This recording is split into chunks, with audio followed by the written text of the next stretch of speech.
So yesterday, UFC 305 took place. We had Dricus du Plessis versus Israel Adesanya in the main event, and Dricus gets it done by fourth round submission. So I know you saw the title and the thumbnail. I know why you clicked on this video. Let's talk Israel Adesanya and his future plans going forward. I already took my victory lap in the comment sections, but I'm here to keep it real with you and to be 100% honest about Israel Adesanya. Eventually, I'll get what's coming to me. I know in the future I'm going to have a prediction video that is totally wrong, and I'll get flamed in the comments. It's just part of the game. I know how this stuff works, but when it comes to Israel Adesanya, I think it's time for him to retire. Now, when I say this, I'm not coming from a bad place. I'm not trying to say Israel Adesanya is terrible. He's washed. He shouldn't be fighting anymore. He just isn't good enough. What I really want to say here is that I don't think Israel Adesanya has really anything left to do in the UFC. There's no more title aspirations for him. He's losing fights pretty much left and right at this point. He's on a 2-fight losing streak. He's 35 years old.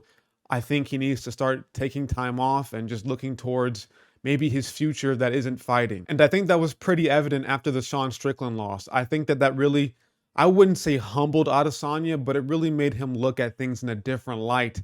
And I don't think now he's going to have the same confidence, the same energy that he used to have coming into another fight in the UFC. I know in the post-fight he said he's not done yet, but I really do think he should be done. There's just nothing left for him to really do or to really prove it all. He's already been UFC champion. He's been here for quite a while now. As much as I didn't really enjoy his title reign, it still was a very good title reign for the most part. I mean, he has what, I think over 5 defenses. He beat Vettori, he beat Cannonier, he beat Whitaker, he beat Paulo Costa as well. There's probably, I think, 1 or 2 more there that I'm probably forgetting, but he has a lot of title defenses on his resume, and he has a pretty decent legacy. And I think at this point, if he continues to fight at middleweight, he might just ruin his legacy. Now, I know in a past video I talked about how maybe Israel Adesanya wasn't really ever that good. I talked about how Vettori and Cannonier, how those wins maybe aren't the most credible in hindsight, and that's the whole deal here. It's hindsight. In those moments where he beat Vettori, where he beat Cannonier,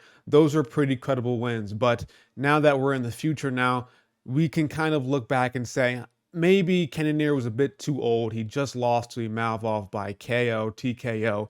Vettori has always looked pretty, I would say, very basic throughout his UFC career. Paulo Costa has went on to be an absolute mess since he lost to Israel Adesanya. And even in that Whitaker rematch, he arguably lost. But even with all of those points being said, I still think Adesanya still has a really good legacy to really just lean on and just float into the sunset with. Not many fighters in the UFC can even say they were a UFC champion, let alone if they even get a title shot in the first place. So Adesanya having a lot of defenses on his resume and just overall beating Pereira, and that fight was amazing. Like, he has some incredible wins still in the UFC. That Alex Pereira win is aging really, really well right now. And I really do think if he does continue to fight, he might just go down the path of just continuing to fight and just continuing to lose.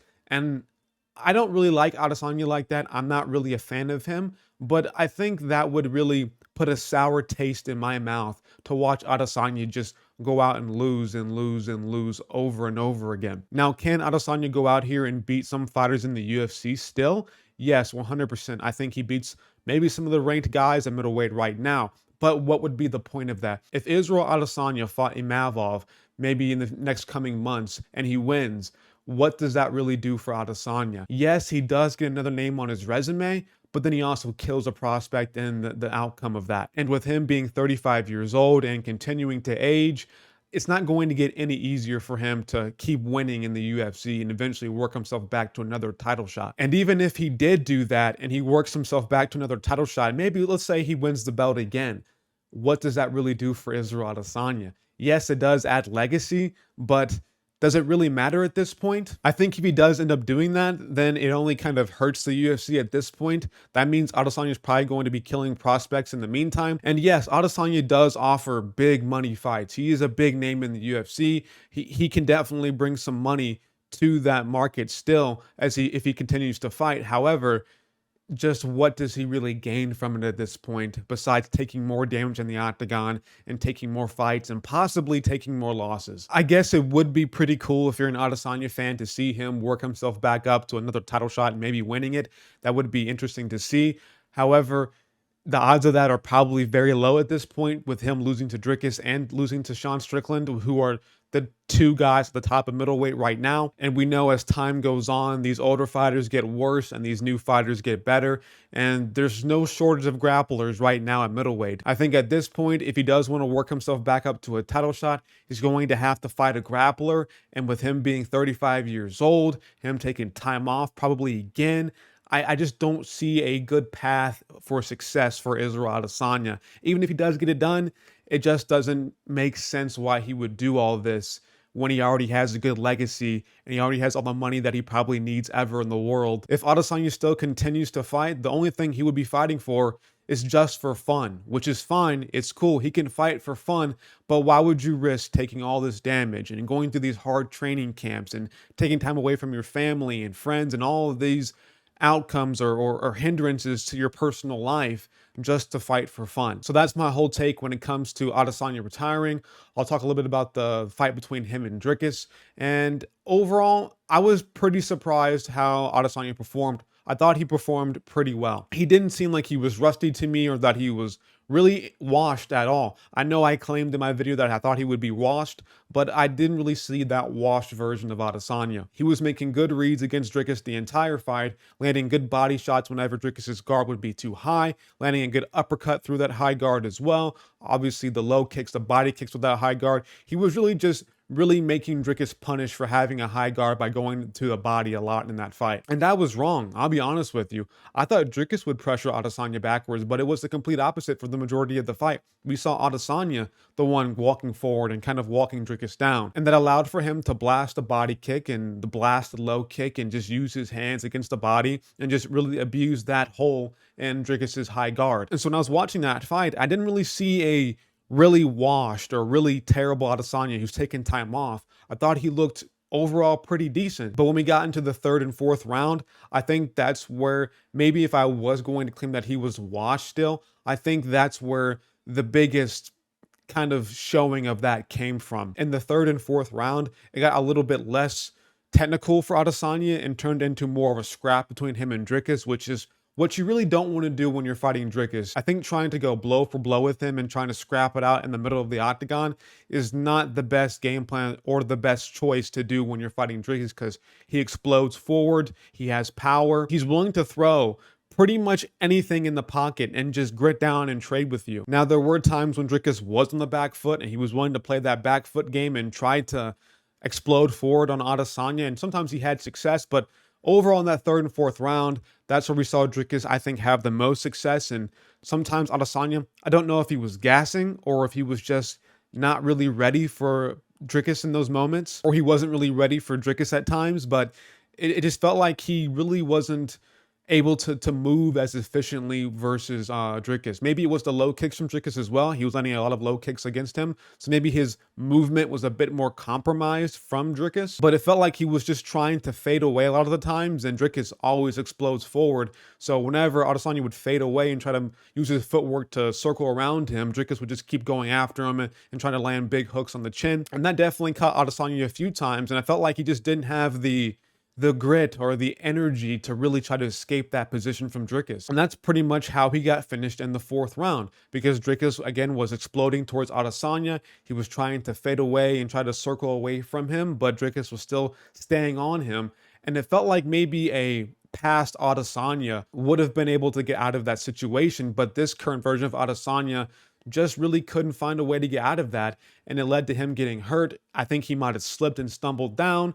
Either one works for me, and knockdown doesn't really matter, but as soon as he slipped down and he was kind of caught off guard by Dricus, he gets the body lock and then takes him down and then puts the hooks in and gets the rear naked choke in. And I'm not going to lie here, because I saw what I saw. I thought he would at least try a little bit harder to escape that rear naked choke, because it wasn't all the way in. It wasn't fully under the chin. It was kind of on the chin of Adesanya, which I know it's the fourth round of a fight.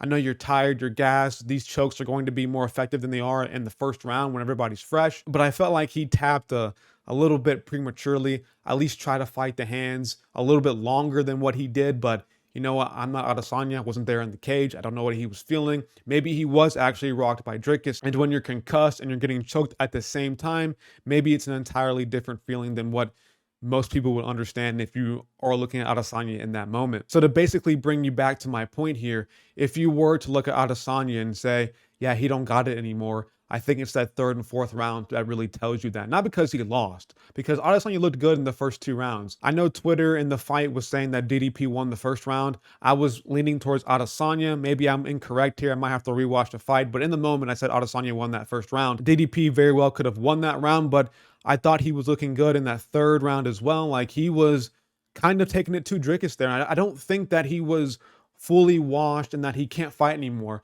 But I do think there was moments where Dricus was pressuring him. And it's like maybe the old Adesanya could have gritted down here or find a way to escape that situation. And I think it's pretty poetic, the fact that Adesanya points at the center of the cage, telling Dricus to stand in the middle and fight with him. And then he runs away almost immediately and then gets subbed. So yeah, I'm not going to sit here and claim that, oh yeah, Adesanya is washed and he's terrible because he lost to Dricus. No, I think the first 2 rounds at the very least really contradict that. And maybe even the third and the fourth round contradict that as well. But again, I don't think Adesanya looked bad in this fight whatsoever. I think he looked pretty decent. And if he does end up retiring in the future, I'm probably not going to miss him, but I am going to miss a certain part of Adesanya. Here's the deal. When I first got back into MMA, I was an Adesanya fan, but then as time went on, after the Paulo Costa fight, after he humped him, when he finished him, after some of these performances where he had these really cringe one-liners, I just kind of grew away from Adesanya. I didn't really like him as I used to when I first got back into the UFC. But there is one thing I really can't deny about Adesanya is that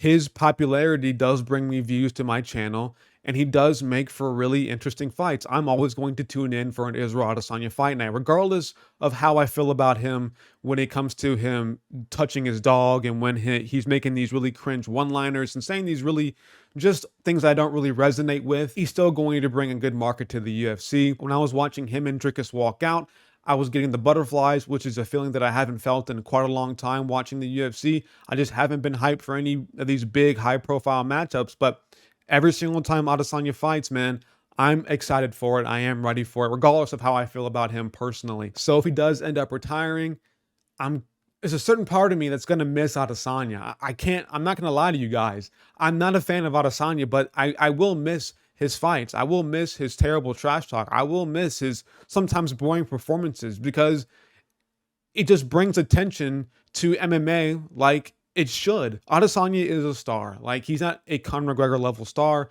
but he does bring a lot of viewership and fans to this sport. And whether I like the Adesanya fan base or not, sometimes they can be unbearable, but at least having that strong fan base is something that brings attention to my channel. It can also create a conversation. And at the end of the day, man, we're all MMA fans here. And whether we disagree, whether we hate each other for liking a certain fighter, whether we act a certain way and we insult each other, it's still a good way to keep the UFC relevant in today's space. And that's really all I really want. I want the UFC to really grow as a sport. I want it to be comparable to the NFL, the NBA, FIFA. I want it to be a top household name in entertainment. And I would be lying to you if I said Adesanya doesn't contribute to that in any sort of way. So with whatever Adesanya decides to do, if he wants to continue fighting, if he wants to retire, it is what it is, man. I wish him the best, even though I don't like him whatsoever, but it is what it is, man. Me personally, if I was in Adesanya's camp or in his personal life whatsoever,